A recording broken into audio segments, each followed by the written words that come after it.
Les damos la bienvenida a todos los que se integran por las redes sociales a este estudio de la Palabra de Dios. En esta ocasión vamos a estudiar el capítulo 13 de Apocalipsis en su primera parte. Vamos a estudiar desde el versículo 1 hasta el versículo 10. El título de este capítulo es Las dos bestias. Antes de empezar este estudio vamos a tener una palabra de oración. Oremos. Padre nuestro que estás en los cielos, santificado sea tu nombre. Te damos gracias porque vamos a estudiar tu palabra. Te pedimos tu dirección en este estudio y que podamos entender y comprender lo que tú nos quieres enseñar en esta oportunidad. Derrama el Espíritu Santo sobre tu pueblo y que podamos manifestar los frutos del Espíritu Santo. Ayúdanos en todo. Te lo pedimos y agradecemos en el nombre de nuestro Señor Jesucristo. Amén. Bien, vamos a estudiar Apocalipsis 13 con el título Las dos bestias. Primera parte. El Señor del cielo permite que el mundo escoja a quien tendrá por gobernante. Lean todos cuidadosamente el capítulo 13 de Revelación, pues concierne a todo agente humano, grande y pequeño. Todo ser humano debe tomar algún partido, ya sea por el Dios verdadero y viviente, quien ha dado al mundo el memorial de la creación en el sábado séptimo día, o por un falso sábado instituido por hombres que se han exaltado por encima de todo lo que se llama Dios o que es objeto de adoración, quienes han asumido los atributos de Satanás al oprimir a los leales y honestos que guardan los mandamientos de Dios. Este poder perseguidor impondrá la adoración de la bestia al insistir en la observancia del sábado falso, es decir, el domingo que él ha instituido. Es así como él blasfema a Dios, sentándose en el templo de Dios, mostrándose como si fuera él Dios.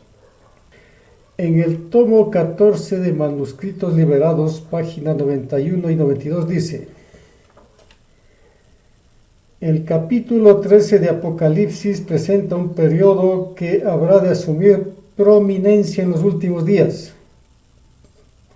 Entiendan todos que fue Cristo, el capitán de los ejércitos del Señor, quien dio estas visiones a Juan, las cosas que serían, cosas que eran de la más alta importancia para su pueblo. Él, es decir, Jesús, veló su propia gloria. Este mensaje ha de llegar al pueblo de Dios directo, sonoro y limpio de toda mezcla de sabiduría y tradición humana. Bien, vamos a empezar. Vamos a ver el papel de la bestia semejante a un leopardo. Abramos la Biblia en Apocalipsis capítulo 13, versículo 1. Dice la palabra del Señor: me paré sobre la arena del mar y vi subir del mar una bestia que tenía 7 cabezas y 10 cuernos, y en sus cuernos 10 diademas, y sobre sus cabezas un nombre blasfemo. Aquí vamos a ver cuál o quién es esa bestia que sube del mar. En el conflicto de los siglos, página 492 y 493, encontramos lo siguiente: los grandes reinos que han gobernado al mundo le fueron presentados al profeta Daniel en forma de fieras, que surgían mientras los 4 vientos del cielo combatían en la gran mar, según Daniel 7:2. En Apocalipsis 17, un ángel explicó que las aguas representan pueblos y naciones y lenguas. Esto lo podemos encontrar en Apocalipsis 17:15. Los vientos simbolizan luchas. Los 4 vientos del cielo, que que combatían en la Gran Mar representan los terribles dramas de conquista y revolución por los cuales los reinos alcanzaron el poder. Conflicto de los siglos, página 492 y 493. Sigue diciendo el don divino. La hilación profética en la que se encuentran estos símbolos empieza en el capítulo 12 de Apocalipsis, con el dragón que trató de destruir a Cristo cuando nació. En dicho capítulo vemos que el dragón es Satanás, según Apocalipsis 12:9. Fue él quien indujo a Herodes a procurar la muerte del Salvador. Pero el agente principal de Satanás, al guerrear contra Cristo y su pueblo durante los primeros siglos de la era cristiana, fue el Imperio Romano, en el cual prevalecía la religión pagana. Así que si bien el dragón representa primero a Satanás, en sentido derivado es un símbolo de la Roma pagana. Esto lo encontramos en el Conflicto de los Siglos, página 491. Aplicando este concepto a la escena descrito en este versículo, podemos decir también que la bestia representa primero a Satanás y en sentido derivado es el símbolo de una organización religiosa investida de poder civil, la cual continuó con la persecución de la mujer, que lo encontramos en Apocalipsis 12:1, o pueblo de Dios, después que lo hiciera la Roma pagana. El hecho de tener una diadema en cada cuerno significa que la autoridad descansaba en el poder civil de los gobiernos. El nombre blasfemo sobre su cabeza representa los títulos divinos asumidos por la bestia.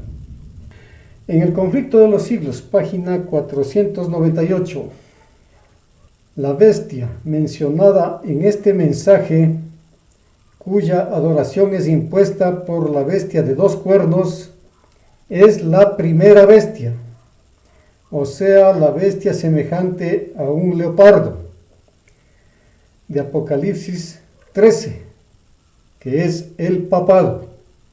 Repito, la bestia mencionada en este mensaje, cuya adoración es impuesta por la bestia de dos cuernos, es la primera bestia, o sea, la bestia semejante a un leopardo de Apocalipsis 13, el papado. La imagen de la bestia representa la forma de protestantismo apóstata que se desarrollará cuando las iglesias protestantes busquen la ayuda del poder civil para la imposición de sus dogmas. Queda aún por definir lo que es la marca de la bestia. Esto está en el Conflicto de los Siglos, página 498. Vamos a Apocalipsis 13:2. Dice así, Apocalipsis 13:2. Y la bestia que vi era semejante a un leopardo, y sus pies como de oso, y su boca como boca de león. Y el dragón le dio su poder y su trono y grande autoridad. En el Conflicto de los Siglos, página 492, encontramos lo siguiente. En el capítulo 13, versículos del 1 al 10, lo que vamos a estudiar hoy, se describe otra bestia parecida a un leopardo, a la cual el dragón dio su poder y su trono y grande autoridad. Este símbolo, como lo han creído la mayoría de los protestantes, representa al papado, el cual heredó el poder y la autoridad del antiguo imperio romano. Se dice de la bestia parecida a un leopardo: le fue dada una boca que hablaba grandes cosas y blasfemias, y abrió su boca para decir blasfemias contra Dios, para blasfemar su nombre y su tabernáculo y a los que habitan en el cielo. y le fue permitido hacer guerra contra los santos y vencerlos, y le fue dada autoridad sobre toda tribu, pueblo y lengua y nación. Esta profecía, que es casi la misma que la descripción del cuerno pequeño en Daniel 7, se refiere sin duda al papado. Su cuerpo de leopardo, patas de oso y boca de león indica que esta iglesia heredó algunas de las características paganas de los imperios griego, medo-persa y babilónico, representados como fieras en Daniel 7 del 1 al 10. Constantino, el primer emperador cristiano, desocupó la ciudad de Roma, haciendo pasar la sede del imperio a Constantinopla, la nueva capital que él estableció en la zona hoy ocupada por Turquía. Se decía al principio que el imperio tendría dos capitales, pero en realidad nunca fue así. En el occidente quedó un tremendo vacío de autoridad y el resultado se vio muchas veces en el desorden y la anarquía. El emperador Justiniano, buscando a alguien que pudiera llenar este vacío, investió de autoridad política al Papa. Tal investidura se hizo efectiva en el año 538 después de Cristo. Dice el don de profecía lo siguiente: en el siglo VI el papado ya estaba firmemente establecido. La sede de su poder se hallaba en la ciudad imperial y se declaró que el obispo de Roma era la cabeza de toda la iglesia. El paganismo había cedido su lugar al papado. El dragón había dado a la bestia su poder y su trono y grande autoridad. Esto está en el libro Historia de la Redención, página 347. Sigue diciendo el don de profecía. En el conflicto de los siglos, página 64. El papado había llegado a ejercer su despotismo sobre el mundo. Reyes y emperadores acataban los decretos del pontífice romano. El destino de los hombres en este tiempo y para la eternidad parecía depender de su albedrío. Por centenares de años las doctrinas de Roma habían sido extensa e implícitamente recibidas, sus escritos, sus ritos cumplidos con reverencia y observadas sus fiestas por la generalidad. Su clero era colmado de honores y sostenido con liberalidad. Nunca desde entonces ha alcanzado Roma tan grande dignidad, magnificencia ni poder. Vamos a Apocalipsis 13:3. Dice así, Apocalipsis 13:3. Vi una de sus cabezas como herida de muerte, pero su herida mortal fue sanada y se maravilló toda la tierra en pos de la bestia. En el año de 1798, Berthier, a la cabeza del ejército francés, entró en Roma, declaró que el papel político del Papa había terminado y lo tomó prisionero en Francia, donde falleció. De esta manera el Papa recibió la herida mortal. En el conflicto de los siglos, página 636 dice: la influencia de Roma en los países que en otro tiempo reconocían su dominio dista mucho de haber sido destruida, y la profecía predice la restauración de su poder. Y vi una de sus cabezas como si hubiese sido herida de muerte, y su herida mortal fue sanada, y toda la tierra maravillóse yendo en pos de la bestia, según el versículo 3 que hemos leído. La herida mortal que le fue ocasionada se refiere a la caída del papado en 1798. Después de eso, dice el profeta, su herida mortal fue sanada, y toda la tierra maravillóse yendo en pos de la bestia. San Pablo dice claramente que el hombre de pecado subsistirá hasta el segundo advenimiento, según segunda de Tesalonicenses 2:8. Proseguirá su obra de engaño hasta el mismo tiempo del fin, y el revelador declara, refiriéndose también al papado, lo siguiente: todos los que moran en la tierra le adoraron, cuyos nombres no están escritos en el libro de la vida, según Apocalipsis 13:8. Tanto en el viejo como en el nuevo mundo se le tributará homenaje al papado por medio del honor que se conferirá a la institución del domingo, la cual descansa únicamente sobre la autoridad de la Iglesia romana. En el tomo 6 de los Testimonios, página 14, encontramos lo siguiente: Satanás está haciendo activamente sus planes para el postrer gran conflicto, en el que todos tomarán posiciones.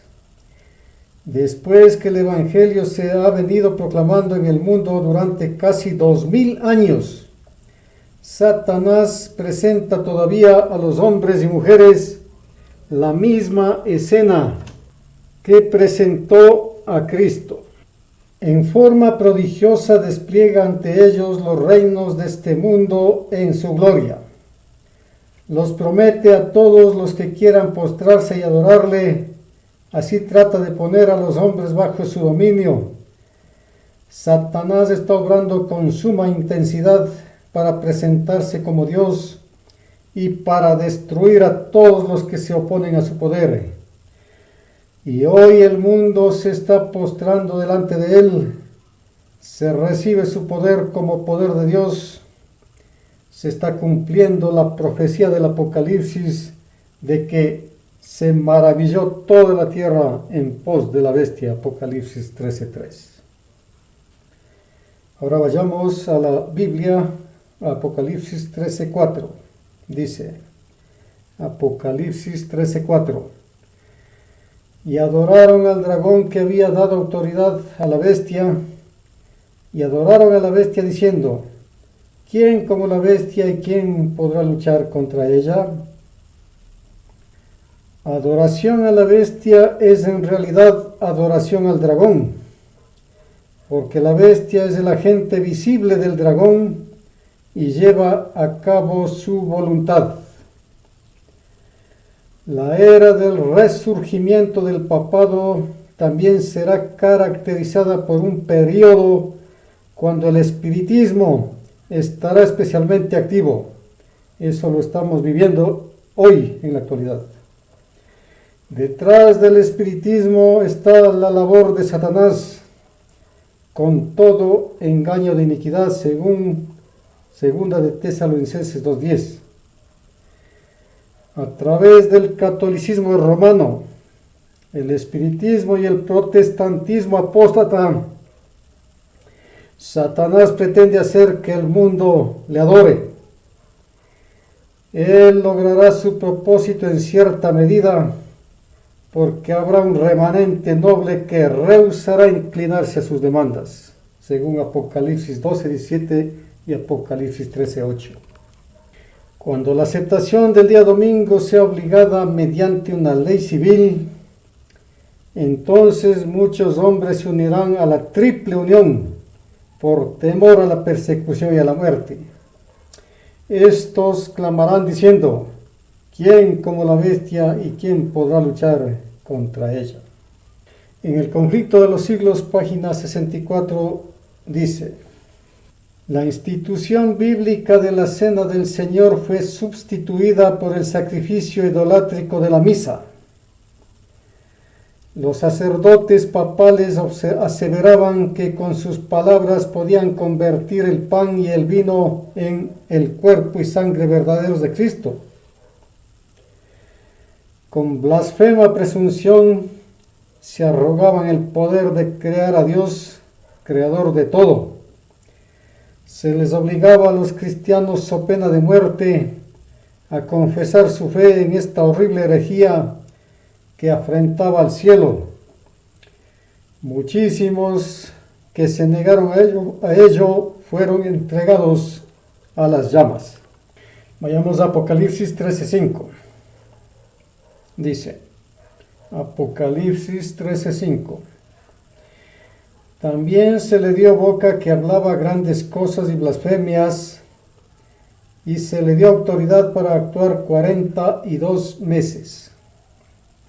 Como ejemplo de las grandes cosas y blasfemias, podemos ver en Daniel 7:25. Las características de Apocalipsis 13, del 5 al 7, claramente identifican al poder simbolizado por la bestia, con aquel representado por el cuerno pequeño de la cuarta bestia de Daniel 7. Una de las principales doctrinas del romanismo enseña que el Papa es la cabeza visible de la Iglesia Universal de Cristo y que fue investido de suprema autoridad sobre los obispos y los pastores de todas las partes del mundo. Aún más, el Papa se ha dado los títulos propios de la divinidad. Se le ha titulado Señor Dios el Papa.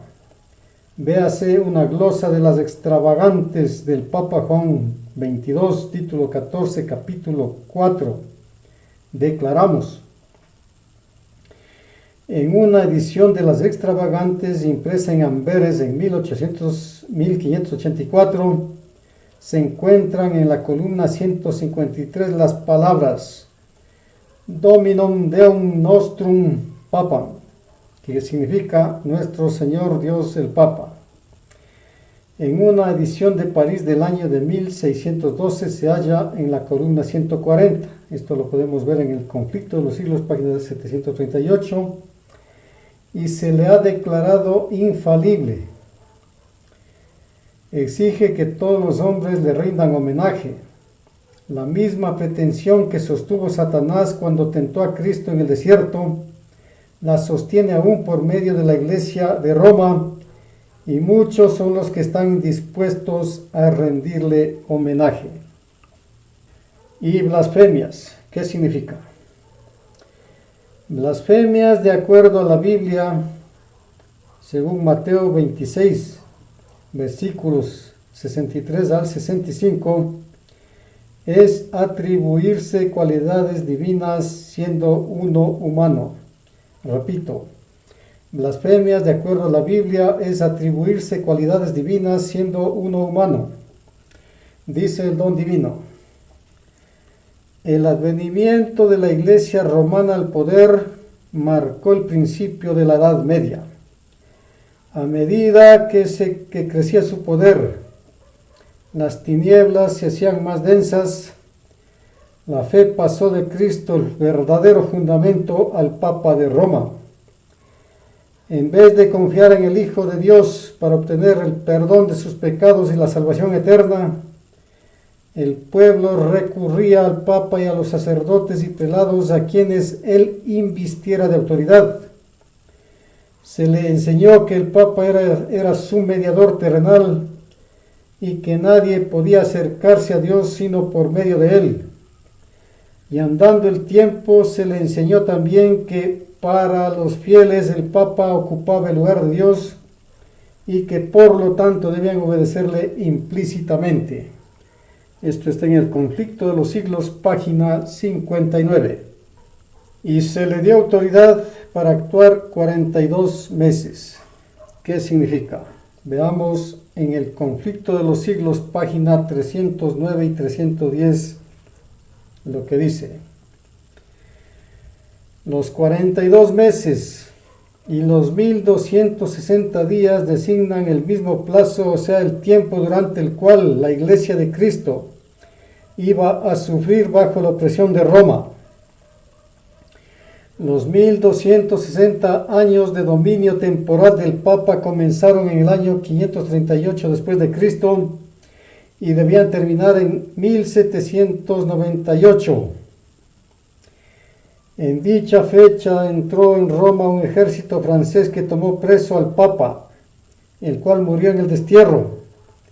A pesar de haberse elegido un nuevo papa al poco tiempo, la jerarquía pontificia no volvió a alcanzar el esplendor y el poderío que antes tuviera. La persecución contra la Iglesia no continuó durante todos los 1260 años. Dios, usando de misericordia con su pueblo, acortó el tiempo de tan horribles pruebas al predecir la gran tribulación que había de venir sobre la Iglesia. El Salvador había dicho: si aquellos días no fuesen acortados, ninguna carne sería salva, mas por causa de los escogidos, aquellos días serán acortados, según Mateo 24:22. Debido a la influencia de los acontecimientos relacionados con la Reforma, las persecuciones cesaron antes del año de 1798. Más o menos unos 25 años antes cesaron las persecuciones. Esto lo encontramos en el Conflicto de los Siglos, página 309 y 310. Ahora vayamos a Apocalipsis 13:6, que dice, Apocalipsis 13:6. Y abrió su boca en blasfemias contra Dios para blasfemar de su nombre, de su tabernáculo y de los que moran en el cielo. El hecho de asumir títulos divinos constituye blasfemias contra el nombre de Dios. Sin embargo, la mayor blasfemia del nombre de Dios es el cambio del día sábado por el domingo. Vamos a ver lo que dice el don divino. La profecía había declarado que el papado pensaría mudar los tiempos y la ley, según Daniel 7:25. No tardó en iniciar esta obra para dar a los convertidos del paganismo algo que equivaliera al culto de los ídolos y para animarles a que aceptaran nominalmente el cristianismo. Se introdujo gradualmente en el culto cristiano la adoración de imágenes y de reliquias. Este sistema de idolatría fue definitivamente sancionado por decreto de un concilio general. Para remate de su obra sacrílega, Roma se atrevió a borrar de la ley de Dios el segundo mandamiento, que prohíbe la adoración de las imágenes, y a dividir en dos el último mandamiento para conservar el número de estos. El espíritu de concesión al paganismo fomentó aún más el desprecio de la autoridad del cielo. Obrando por medio de directores inconversos de la Iglesia,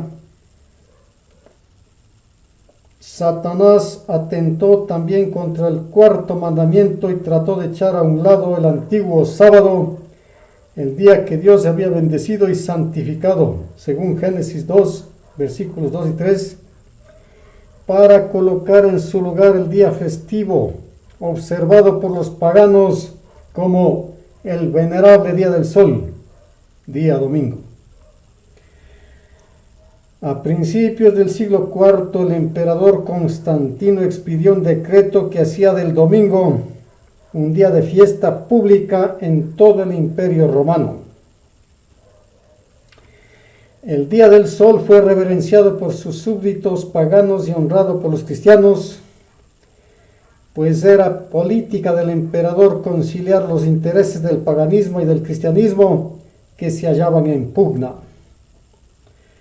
Los obispos de la Iglesia, inspirados por su ambición y su sed de dominio, le hicieron obrar así, pues comprendieron que si el mismo día era observado por cristianos y paganos, estos llegarían a aceptar nominalmente el cristianismo y ello redundaría en beneficio del poder y de la gloria de la Iglesia.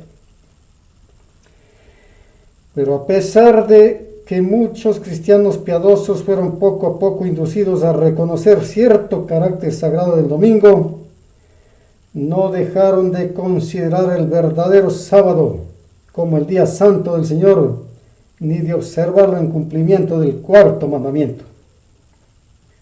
Pero no paró aquí la obra del jefe engañador. Había resuelto reunir al mundo cristiano bajo su bandera y ejercer su poder por medio de su vicario, el orgulloso pontífice que aseveraba ser el representante de Cristo. Realizó su propósito valiéndose de paganos semiconvertidos, de prelados ambiciosos y de eclesiásticos amigos del mundo. Convocábanse de vez en cuando grandes concilios en que se reunían los dignatarios de la iglesia de todas partes del mundo. Casi en cada concilio el día de reposo que Dios había instituido era deprimido un poco más, en tanto que el domingo era exaltado en igual proporción. Así fue como la fiesta pagana llegó a ser honrada como institución divina, mientras que el sábado de la Biblia era declarado reliquia del judaísmo y se pronunciaba una maldición sobre sus observadores. El gran apóstata había logrado ensalzarse a sí mismo sobre todo lo que se llama Dios o que es objeto de culto, según 2 de Tesalonicenses 2:4. Se había atrevido a alterar el único precepto de la ley divina que señala de un modo infalible a toda la humanidad al Dios viviente y verdadero. En el cuarto mandamiento, Dios es dado a conocer como el creador de los cielos y de la tierra, y distinto por lo tanto de todos los dioses falsos. Como monumento conmemorativo de la obra de la creación, fue santificado el día séptimo como día de descanso para el hombre. Estaba destinado a recordar siempre a los hombres que el Dios viviente es fuente de toda existencia y objeto de reverencia y adoración. Satanás se esfuerza por disuadir a los hombres de que se sometan a Dios y obedezcan a su ley, y por lo tanto dirige sus golpes especialmente contra el mandamiento que presenta a Dios como el Creador. Esto está en el Conflicto de los Siglos, páginas 55 a las 58. De su tabernáculo. ¿Qué significa? Este es el segundo objetivo de su blasfemia. Este poder presume establecer su templo aquí en la tierra y entonces llama la atención de la gente lejos del santuario celestial, el verdadero tabernáculo donde Jesús ministra como sumo sacerdote según Hebreos 8:1 y 2. La ministración celestial del sacrificio de Cristo no se considera y se sustituye por el sacrificio de la misa aquí en la tierra. Esto lo encontramos en el tomo 7 del comentario bíblico, página 818. Y de los que moran en el cielo, ¿qué significa? El cielo es la morada de la deidad, serafines, querubines y ángeles santos. La santidad es el requisito indispensable para los que habitan en la presencia de Dios.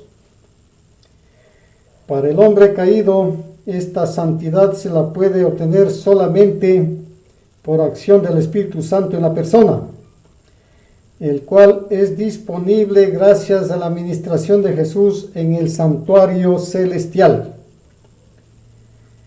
El poder papal dice tener la autoridad para declarar santo a un hombre mortal, es decir, presume tener capacidad para valorar la acción del Espíritu Santo en la persona. Esto constituye una blasfemia horrorosa contra el Espíritu de Dios, pues solamente Dios puede saber cuándo el carácter de un hombre tiene la justicia de Cristo, cuando este hombre es un hacedor de la ley. Vamos a Apocalipsis capítulo 13, versículo 7. Dice, Apocalipsis 13:7. Y se le permitió hacer guerra contra los santos y vencerlos. También se le dio autoridad sobre toda tribu, pueblo, lengua y nación. Dice el don divino. En el siglo VI el papado concluyó por afirmarse. El asiento de su poder quedó definitivamente fijado en la ciudad imperial, cuyo obispo fue proclamado cabeza de toda la iglesia. El paganismo había dejado el lugar al papado. El dragón dio a la bestia su poder y su trono y grande autoridad, según Apocalipsis 13:2. Entonces empezaron a correr los 1260 años de la opresión papal predicha en las profecías de Daniel y en el Apocalipsis, según Daniel 7:25 y Apocalipsis 13 del 5 al 7. Los cristianos se vieron obligados a optar entre sacrificar su integridad y aceptar el culto y las ceremonias papales, o pasar la vida encerrados en los calabozos o morir en el tormento, en la hoguera o bajo el hacha del verdugo. Entonces se cumplieron las palabras de Jesús: seréis entregados aún de vuestros padres y hermanos y parientes y amigos, y matarán a algunos de vosotros, y seréis aborrecidos de todos por causa de mi nombre, según Lucas 21, 16 y 17. La persecución se desencadenó sobre los fieles con furia jamás conocida hasta entonces. El mundo vino a ser un vasto campo de batalla. Por centenares de años la Iglesia de Cristo no halló más refugio que en la reclusión y en la oscuridad. Así lo dice el profeta. Y la mujer huyó al desierto, donde tiene lugar aparejado de Dios, para que allí la mantengan 1260 días, según Apocalipsis 12:6. En el siglo XIII se estableció la más terrible de las maquinaciones del papado, la Inquisición. El príncipe de las tinieblas obró de acuerdo con los jefes de la jerarquía papal. En sus concilios secretos, Satanás y sus ángeles gobernaron los espíritus de los hombres perversos, mientras que invisible acampaba entre ellos un ángel de Dios que llevaba apunte de sus malvados decretos y escribía la historia de hechos por demás horrorosos para ser presentados a la vista de los hombres. Babilonia la Grande fue embriagada de la sangre de los santos.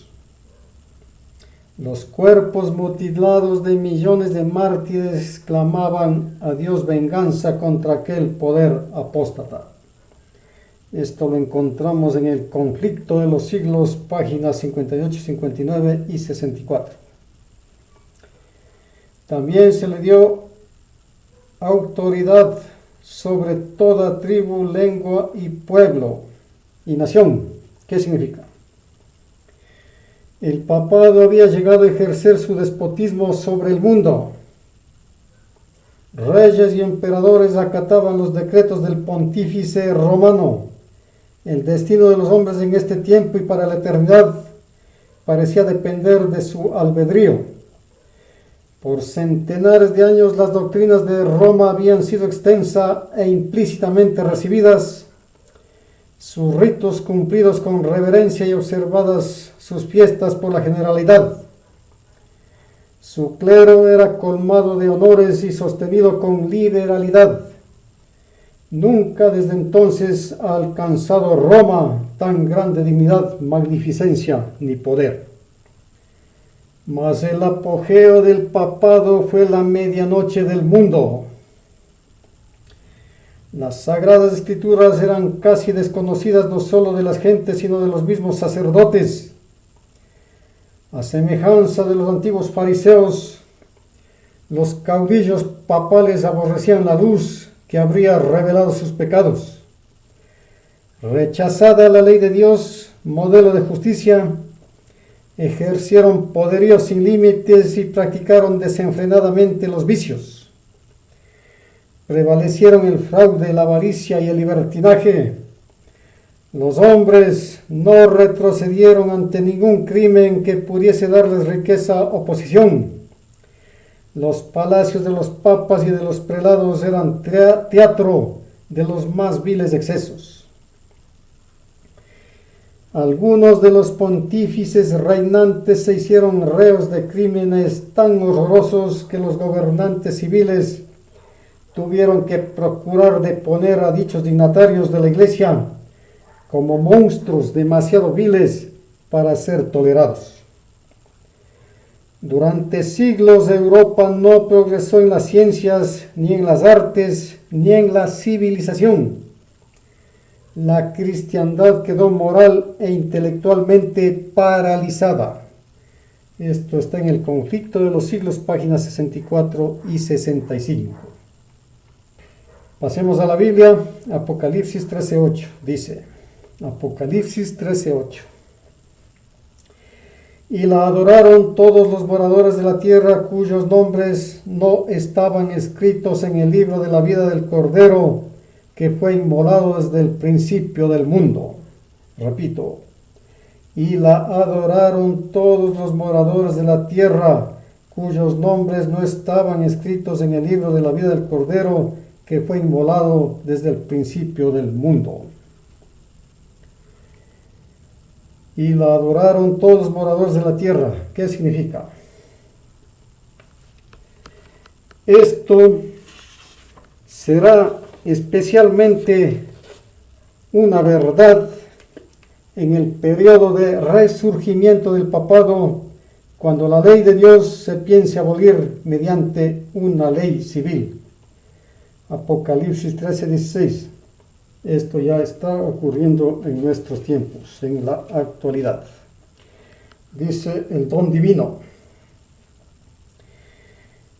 El libro de la vida contiene los nombres de todos los que entraron alguna vez en el servicio de Dios.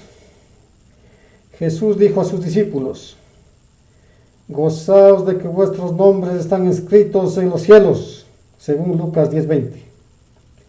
San Pablo habla de sus fieles compañeros de trabajo, cuyos nombres están en el libro de la vida. Filipenses 4:3. Daniel, vislumbrando un tiempo de angustia cual nunca fue, declara que el pueblo de Dios será librado, es decir, todos los que se hallen escritos en el libro, según Daniel 12:1. Y San Juan dice en el Apocalipsis que solo entrarán en la ciudad de Dios aquellos cuyos nombres están escritos en el libro de la vida del Cordero, según Apocalipsis 21:27. A medida que los libros de memoria se van abriendo en el juicio, las vidas de todos los que hayan creído en Jesús pasan ante Dios para ser examinadas por Él. Empezando con los que vivieron los primeros en la tierra, nuestro abogado presenta los casos de cada generación sucesiva y termina con los vivos. Cada nombre es mencionado, cada caso cuidadosamente investigado. Habrá nombres que serán aceptados y otros rechazados. En caso de que alguien tenga en los libros de memoria pecados de los cuales no se haya arrepentido y que no hayan sido perdonados, su nombre será borrado del libro de la vida y la mención de sus buenas obras será borrada de los registros de Dios. El Señor declaró a Moisés, al que haya pecado contra mí, a este borraré de mi libro, según Éxodo 32:33. Y el profeta Ezequiel dice, si el justo se apartare de su justicia y cometiere maldad, todas las justicias que hizo no vendrán en memoria, según Ezequiel 18:4. El divino intercesor aboga en favor de todos los que han vencido por la fe en su sangre, para que se les perdonen sus transgresiones, a fin de que sean restablecidos en su morada edénica y coronados con él, coherederos del señorío primero, según Miqueas 4:8. Jesús no disculpa sus pecados, pero muestra su arrepentimiento y su fe, y reclamando el perdón para ellos, levanta sus manos heridas ante el Padre y los santos ángeles, diciendo: los conozco por sus nombres, los he grabado en las palmas de mis manos. Los sacrificios de Dios son el espíritu quebrantado, al corazón contrito y humillado no despreciarás tú, oh Dios. Según Salmos 51, 17. Y al acusador de su pueblo le dice: Jehová te reprenda, oh Satán, Jehová que ha escogido a Jerusalén te reprenda. ¿No es este un tizón arrebatado del incendio? Según Zacarías 3:2. Cristo revestirá a sus fieles con su propia justicia para presentarlos a su Padre como una iglesia gloriosa, no teniendo mancha ni arruga ni otra cosa semejante. Según Efesios 5:27. Sus nombres están inscritos en el libro de la vida, y de estos escogidos está escrito: andarán conmigo en vestiduras blancas, porque son dignos. Según Apocalipsis 3:4. Todo esto lo encontramos en el libro Conflicto de los Siglos, página 534, 537 y 538. Cuyos nombres no están escritos en el libro de la vida. ¿Qué significa? Significa los nombres de aquellas personas que por alguna razón resolvieron adorar a la bestia. Por eso no están escritos en el libro de la vida. No aceptaron la justicia de Cristo, manifestada en la obediencia a los 10 mandamientos de Dios, sino que prefirieron la justicia propia, la salvación por obras. La adoración de la bestia mediante la aceptación del día domingo significa el rechazo del día sábado, el cual es el único camino de santificación que Dios nos ha proveído para este tiempo. Del Cordero que fue inmolado desde el principio del mundo, dice: la decisión de que Cristo muriera por la raza culpable fue tomada antes de la creación del mundo y confirmada cuando el hombre cayó. En este sentido, Cristo es el Cordero inmolado desde la fundación del mundo, según Apocalipsis 17:8, Mateo 25:34. También encontramos en Efesios 1:4 y en Primera de Pedro, capítulo 1, versículos 19 y 20. Vamos a Apocalipsis 13:9 y 10. Dice, Apocalipsis 13:9 y 10 dice lo siguiente: si alguno tiene oído, oiga. Si alguno lleva en cautividad, va en cautividad. Si alguno mata a espada debe ser muerto. Aquí está la paciencia y la fe de los santos. El que tiene oído, oiga. Significa aceptar el consejo que nos da Dios por medio de su santa palabra. Cuando el Papa fue hecho prisionero por el ejército francés, el poder papal recibió un golpe mortal y quedó cumplida la predicción: si alguno lleva en cautiverio, al cautiverio irá. Esto lo podemos encontrar en el Conflicto de los Siglos, página 492. Habiendo usado la bestia espada para sus persecuciones y muertes, al fin de los días perecerá por la espada de la justicia divina, según Mateo 26:52. Los santos de Dios no pueden hacer uso de la fuerza contra el poder de la bestia. A cambio de ello, deben demostrar paciencia y perseverancia en la predicación del mensaje del tercer ángel, según Apocalipsis 14:9 y 10. Confiando en el poder de Dios para librarnos, pues la batalla contra el poder del mal está ganada. Y en el tomo 7 del comentario bíblico, página 990, dice: Las iglesias se han convertido en lo que se describe en el capítulo 18 de Apocalipsis. ¿Por qué se dan los mensajes de Apocalipsis 14? Porque se han corrompido los principios de la iglesia. Aparentemente todo el mundo es culpable de recibir la marca de la bestia, pero el profeta ve un grupo de los que no adoran a la bestia y que no han recibido su marca en sus frentes ni en sus manos. Aquí está la paciencia de los santos, declara, los que guardan los mandamientos de Dios y la fe de Jesús. Esto está en el manuscrito 92, página de 1904.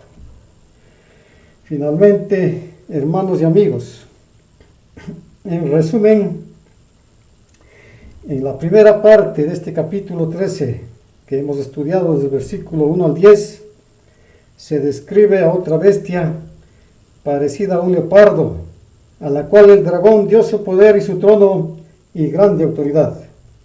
Este símbolo, como lo han creído la mayoría de los protestantes, representa al papado, el cual heredó el poder y la autoridad del antiguo imperio romano. Hasta aquí el estudio del capítulo 13, primera parte, desde el versículo 1 hasta el 10. Próximamente daremos la segunda parte de Apocalipsis 13, desde el versículo 11 hasta el 18. Que Dios nos cuide y nos guarde. Maranata, el Señor viene pronto, prepárate.